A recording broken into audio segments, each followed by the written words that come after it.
भगवद गीता केवल एक धार्मिक ग्रंथ नहीं है, बल्कि यह जीवन जीने की कला और मानव दर्शन का एक संपूर्ण मार्गदर्शन है। यह हमें सिखाती है कि जीवन की हर परिस्थिति में कैसे व्यवहार करना है। गीता की मुख्य शिक्षाओं को 4 प्रमुख योगों और एक अंतिम रहस्य में सारांशित किया जा सकता है।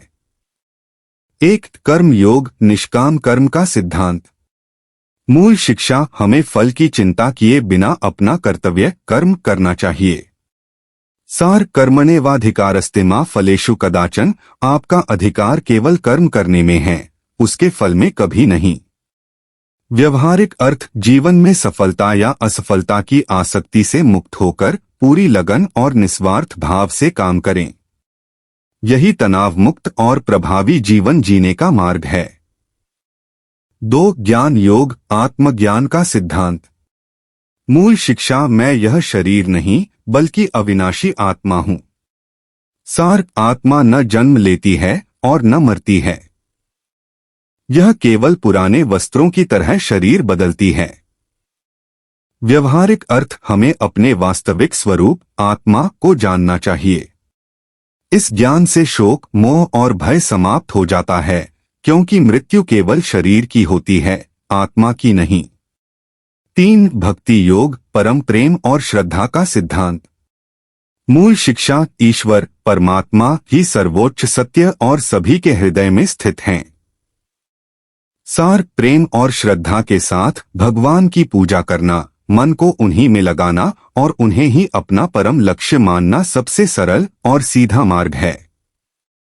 व्यवहारिक अर्थ सभी प्राणी एक ही ईश्वर के अंश हैं। भक्ति योग सिखाता है कि प्रेम, करुणा और विनम्रता के साथ जीवन जीना और हर कर्म को ईश्वर को समर्पित करना ही सच्ची उपासना है। 4. गुणत्रय विभाग, स्वभाव को समझना।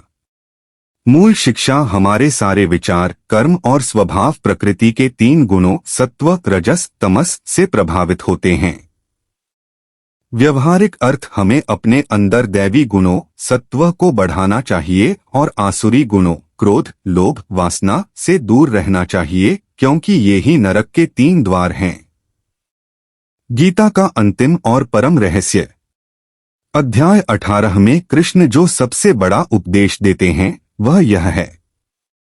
सर्वधर्मान् परित्यज्य मामेकं शरणं व्रज, त्वा सर्वपापेभ्यो मोक्षयिष्यामि मा शुचः।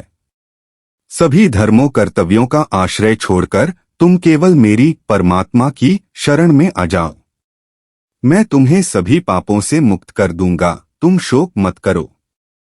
निष्कर्ष भगवद गीता हमें सिखाती है कि एक संतुलित जीवन जियो, कर्तव्य का पालन करो, आत्मज्ञान प्राप्त करो और ईश्वर पर पूर्ण श्रद्धा रखो, जिससे जीवन में शांति, आनंद और अंत में मोक्ष की प्राप्ति हो सके।